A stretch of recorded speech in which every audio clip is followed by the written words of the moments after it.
Superheroes. So I came to the gallery on Tuesday and I looked at the work and I wrote 3 poems. One for Astro Boy over here, and one for Aquaman, and one for the Ghost in the Shell, one behind me. So I'll read those 3 poems and then maybe close with 1 or 2 of my own poems. So this is called Astro Boy. Boy with your beautiful heart and hooks for eyes, your hungry holy sight and your sorrow. Boy with your brewing secrets and your secret powers, spinning roses from skin and pinning them to your heart space. You eat bravery for breakfast the way a petal eats the light. You were born in the wake of a devastation and you didn't tremble. You took what was laid out before you, a circus of trouble, a half-burnt list of killable enemies, a ruined and thriving world. Carefully, you whittled away at the tasks of your life. Each one made you a little more human. Now we can hardly, when we walk past, bear to look at you.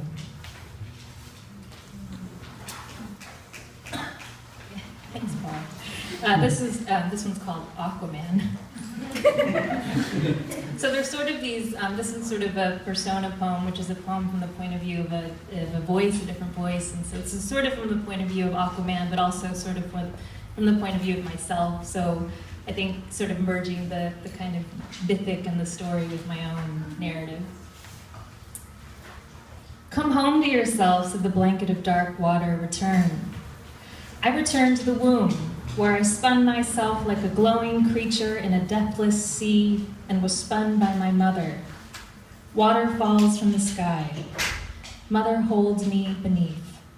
We have asked for each other, though the thought of my birth without her brother alive breaks her. Can you feel into the background of things? Asks the great push of the violent tides. Can you remember your perfection?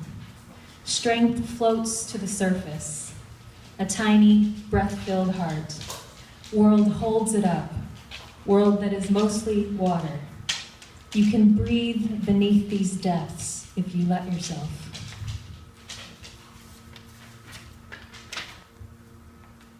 Ghost in the Shell. Wild is the city tonight, and the winds roam across it, and I rise above the seascape with my body electric. I search you out with my blood eyes. Of all of my cyborg sisters, I love you the best. You with your tentacle hearts and your fiery tent of trouble. Though you run toward the field of knives again and again like a moonlit insomniac, I swoop from the city to save you, though no one can save you. Though no one can save you, though we are saved in this attempt. Why do I believe this? Sometimes what's human in me brings me to my knees, and I am suddenly, swiftly, unique, and killable. But for you, I would renege this body if it meant understanding addiction.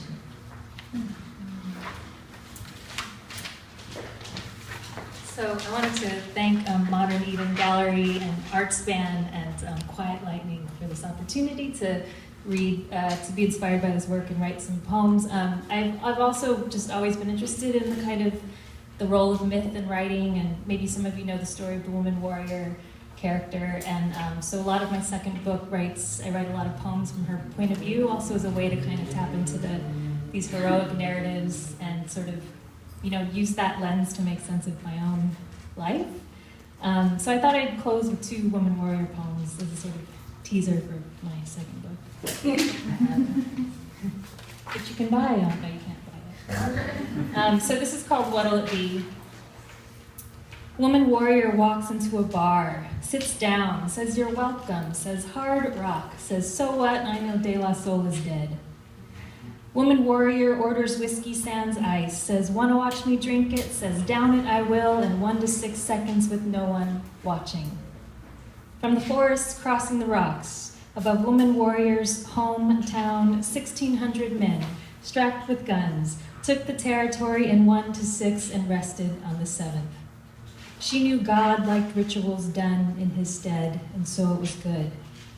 Tethered as always to moonlight, the high, kind woman warrior fled the burnt town, arrived in the metropolis, found love, lost it again. Now in the bar, bracing herself for the eyeful onslaught of broken lovers, woman warrior waits, her head draped over her neck pouring down her back like a poised metal sword. And lastly, I'll just close with one more persona poem, and thank you all for listening and drawing and sketching and being here tonight. This is from the point of view of this character, this woman warrior character, and it's called WW on How to Be Free. Go to the ends of the earth, girl, go like a leopard chasing her longing, go like the grasses grown and cuts and blowing over the valley by the autumn fire winds. Go away from the valley, girl, go to the city. Go like a fighter, with gold or precision, with penny-like pain, with plenty of power. Please ignore what you can, girl, the growls in your absence, the men with their ice blocks melting in arms, the men with their minefield hearts. The women like me, whistling wisdom into your spine. Learn to lie, to survive, girl. Learn to outlast the flame. Learn the art of surprise. Thank you.